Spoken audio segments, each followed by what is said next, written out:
Seigneur soit avec vous.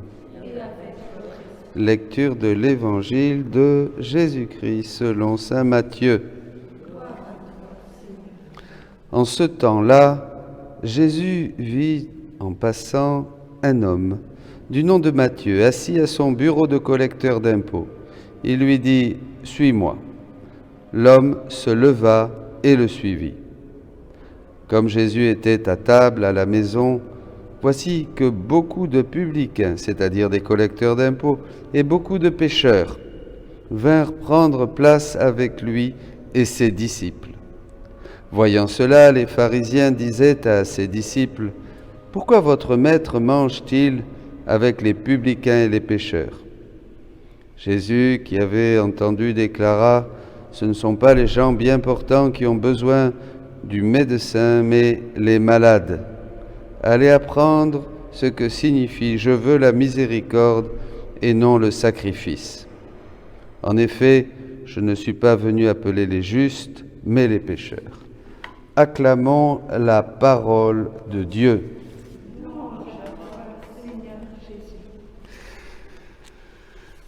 Bonjour mes amis.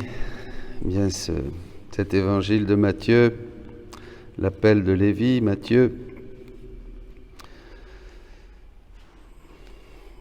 contient beaucoup de belles choses que nous pourrions partager.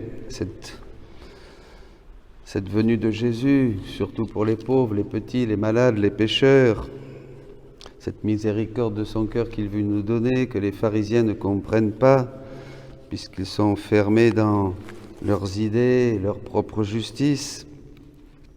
En fait, cet homme aussi qui se laisse toucher par Dieu.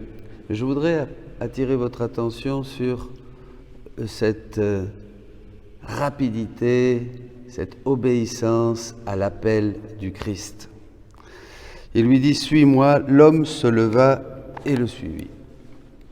Eh bien, c'est un point de départ qu'on trouve dans l'appel de Matthieu et qui va se perpétuer. Suivre le Seigneur. Suivre le Seigneur, eh bien, ça va être pour les vrais chercheurs de Dieu une constante. Ça va être un chemin qui conduit à la vérité, qui conduit à la vie. Ça va être un effort pour persévérer et être un fidèle serviteur, pour être un ami de Jésus, pour être un saint. Vous voyez, il va falloir persévérer. Et déjà, donc, dès le Nouveau Testament, on a sous les yeux cette promptitude, ce tout laisser pour Jésus. Il était là avec son boulot, c'est sa vie de pécheur, très attaché avec tous les autres collecteurs d'impôts, bien sûr, aux choses matérielles, à l'argent. Il va tout laisser suivre Jésus et il va persévérer jusqu'au bout. Eh bien ça, c'est un point de départ dans la rédemption et on va retrouver ça aussi dans le royaume de la divine volonté. Parce que Jésus, beaucoup de fois, va dire à Louisa, toi, laisse-moi faire, suis-moi. Laisse-moi faire, suis-moi. Ne t'occupe pas, sois fidèle et suis-moi. Sois attentive et suis-moi. Dans beaucoup de passages. Alors, là, quelle est la différence ? Quelle est la différence dans la divine volonté ? Parce qu'il ne faut pas se leurrer. Beaucoup, on pense que, ça y est. Non, la divine volonté, eh bien, c'est un chemin qui demande aussi un point de départ.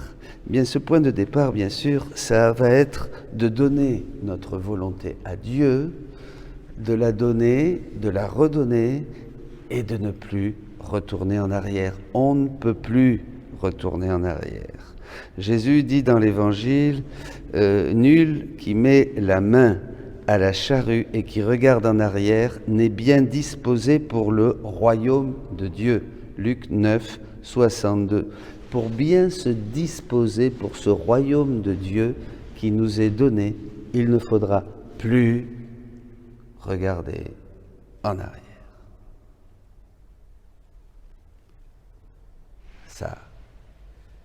Ça va demander une exigence et un martyre d'attention. Martyre d'attention vis-à-vis des pensées, vis-à-vis des idées, vis-à-vis des tentations, vis-à-vis de beaucoup de choses. ça va nous exiger d'avoir le regard fixé sur Jésus, l'auteur et celui qui perfectionne notre foi, celui qui est la foi, celui qui est la divine volonté. Alors voilà, c'est ça que l'on peut déjà contempler, regarder dans cet appel de Matthieu. C'est extraordinaire. Mais ensuite, évidemment, alors chacun doit réfléchir. C'est l'épreuve. On demande l'épreuve dans la divine volonté, c'est quoi? Eh bien, c'est ça. C'est dire oui, sachant qu'il n'y a plus moyen d'en sortir. Sinon, Jésus, on le verra dans un texte, c'est un jeu d'enfant. On se moque de Dieu. Vous voyez? Plus moyen d'en sortir. Hein? Donc Jésus dit à Louisa, je veux que tes actes suivent les miens afin de te donner autant de foi, ma vie divine. Mais sois attentive et suis-moi fidèlement. Volume 22, 14 septembre 1927. Si on savait ce que c'était que de manquer un acte, c'est ça. Vous comprenez? Chaque fois que je loupe un acte dans la divine volonté, je mets à mort, je loupe une vie divine. Ça va vous faire peur, ça me fait peur à moi aussi, vous inquiétez pas. C'est effrayant. C'est effrayant la conséquence d'un seul acte de volonté propre. D'un seul acte qui va faire manquer, louper la naissance d'une vie divine. Je veux que tes actes suivent les miens afin de te donner autant de fois ma vie divine que d'actes que tu feras dans ma divine volonté. Donc ça nous conduit non seulement à un abandon total, parce qu'il va falloir accueillir ce qui vient de l'extérieur, ce qui vient de l'intérieur. Vraiment, je ne veux rien savoir, Netchivi, je ne veux rien savoir, seulement aimer Dieu plus que toute chose. Et ça va nous demander aussi un martyr, le martyr de l'attention continue. Jésus dit à Louisa, et là c'est l'abandon, je travaille toujours en toi, maintenant, d'une manière et ensuite d'une autre. Donc on n'a déjà plus à s'inquiéter. Celui qui est dans la divine volonté n'a plus de vie propre. Donc que ce soit telle épreuve, que ce soit telle chose, que ce soit telle contradiction, que ce soit, je ne sais pas moi, tout ce qui peut nous arriver, hein, de l'intérieur et de l'extérieur, Jésus s'occupe de tout. À travers tout ça, il travaille. On n'a pas à s'occuper. On n'a pas à se préoccuper. Parce que si on se préoccupe, on arrête son activité en nous, son travail, son mouvement. Et si on s'abandonne, ben voilà, maintenant c'est ça. Tout à l'heure, ça sera autre chose. Et tout à l'heure, ça sera autre chose. Et tout à l'heure, demain, ça sera encore autre chose. D'un côté, c'est très soulageant. Parce que, en fait, ça coûte un martyr, mais c'est une grâce énorme parce qu'on entre dans la mer de la divine volonté. On vogue, vous comprenez. Le travail de ma volonté est très ample. Et pour cette raison, je suis toujours occupé. Et je te tiens toujours occupé. C'est-à-dire, Jésus est occupé. Quand on suit Jésus, c'est ça, c'est à cela qu'il faut s'attendre. Jésus est toujours occupé et il nous occupe toujours. C'est-à-dire qu'on a toujours quelque chose à travailler, à faire mourir, à laisser de côté, à dépasser, à s'abandonner. On a toujours un travail intérieur. Et tout est matière première. Tout est matière première. Rien ne se perd. Donc je ne peux plus me plaindre, vous comprenez? Je ne peux plus me plaindre et dire « Ah ben là c'est loupé. Là je ne peux pas suivre Jésus. Ah là, il faudrait ça pour que je puisse suivre Jésus et continuer à m'abandonner. Ah là, non, il n'y a rien à faire. Il suffit de s'abandonner et d'être attentif, puisque tout est matière première. Ainsi, laisse-moi faire et suis-moi. Laisse-moi faire et suis-moi. Ça c'est du 23 novembre, du volume 23, 30 décembre 1927. Suis-moi, ne retourne pas en arrière, lui dit-il encore, ce n'est pas un jeu d'enfant. Je vous parlais au début de cette épreuve, une seule fois. Une fois qu'on a dit oui, il n'y a plus moyen. Un jour, Louisa voulait sortir et Jésus dit, tu ne peux pas, c'est trop tard. Vous voyez, c'est ça. On peut, bien sûr, on peut tout laisser et tout abandonner. Mais si on vit c'est trop tard, c'est fini, c'est là où on prouve à Dieu notre fidélité. C'est là où on le suit radicalement, totalement, en nous laissant vraiment faire, en nous abandonnant totalement entre ses mains et en le laissant régner, travailler en nous comme il veut, quand il veut, où il veut, à n'importe quel moment, 24 heures sur 24. Et ce qui coûte, et c'est ça le premier pas, c'est qu'il faut se dire que c'est fini. Il faut se dire que c'est fini. Qu'il n'y a pas... Sinon, c'est un jeu d'enfant. Alors je termine avec ce beau passage. Je vous dois d'ailleurs la référence parce que je ne l'ai pas noté. Je n'ai pas noté celui-là. Bon, mea culpa. Ma fille, quand une âme m'a donné sa volonté, elle n'est plus libre de faire ce qui lui plaît. Autrement, ce ne serait pas un véritable don. S'il est véritable, ce don exige que l'on garde sa volonté continuellement sacrifiée à celui à qui on l'a donné. Que l'on garde sa volonté sacrifiée continuellement à celui à qui on l'a donné. Cela est un martyre continuel que l'âme offre à Dieu. En fait, c'est le cœur de suivre Jésus. C'est que continuellement, je vais offrir à Dieu quoi ? Le martyre de ma volonté, le martyre du renoncement à ma volonté propre dans les choix, dans les projets, dans la finalité, dans ce qui se passe, dans tout. Vous comprenez ? C'est ça.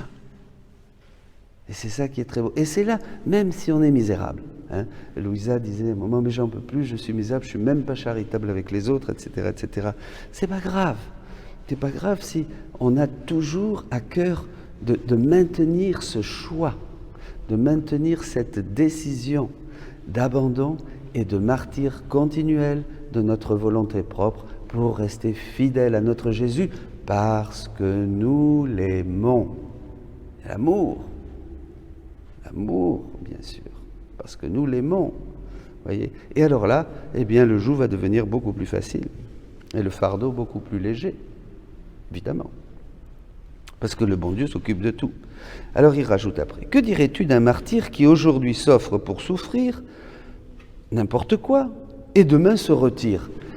Voyez, c'est là où je voudrais insister. C'est pas la grandeur du martyr, c'est le fait de ne plus pouvoir se retirer. C'est là où le martyr intervient. Quel martyr? Aujourd'hui je dis oui, alors ça y est, avec un grand enthousiasme, je me sens porté, alors je vais dire oui, ça y est, et demain? Ah non, mais là, jusqu'ici, pas plus loin, ça ne va pas, vous comprenez? Et c'est ça qu'il faut sentir, donc il faut vraiment que ça mûrisse dans notre cœur. Je me donne à toi. Tu veux me suivre? Oui, sois-moi fidèle. Ne retourne pas en arrière, ne regarde pas en arrière.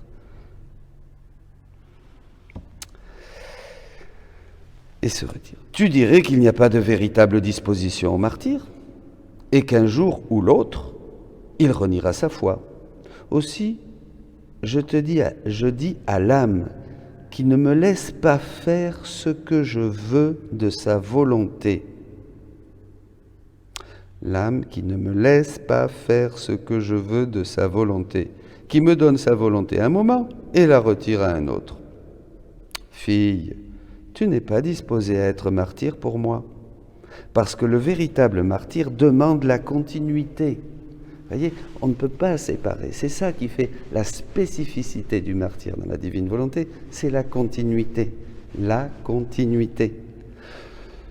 Tu peux te dire résigné, des âmes qui sont résignées, qui sont admirables dans la souffrance, mais non martyr, parce qu'il manque la continuité. En considérant un jour ou l'autre, tu pourrais finir par te retirer de moi en considérant toute chose comme un jeu d'enfant. Voilà. finalement c'est fini. Vous voyez, c'est ça qui est très dangereux. Hein, et pourtant le Seigneur qui est miséricordieux va nous donner des grâces, grâce sur grâce, évidemment pour être fidèle. La seule chose qu'il demande, c'est ce oui, et un oui qui est certain, qui est sûr, qui est définitif, qui est un oui au martyre de notre volonté, pour justement entrer dans la sienne. Alors là, cette continuité affirme que vraiment, on ne joue pas avec Dieu. Ça ne veut pas dire qu'on ne va pas faire de petites escapades, parce qu'on est pauvre, on est misérable. Mais il y a la décision. Voyez. Vous savez, la volonté, c'est une boîte, dit Jésus dans un autre volume. C'est une boîte. Donc, on a mis dans la boîte, un coffre. Et on a des choses, on a des coffres pour mettre les choses qui nous sont précieuses. On a mis cette décision, on a mis, c'est dans la boîte. Ça n'en sortira plus. Elle est fermée. Et on l'a remis au Seigneur.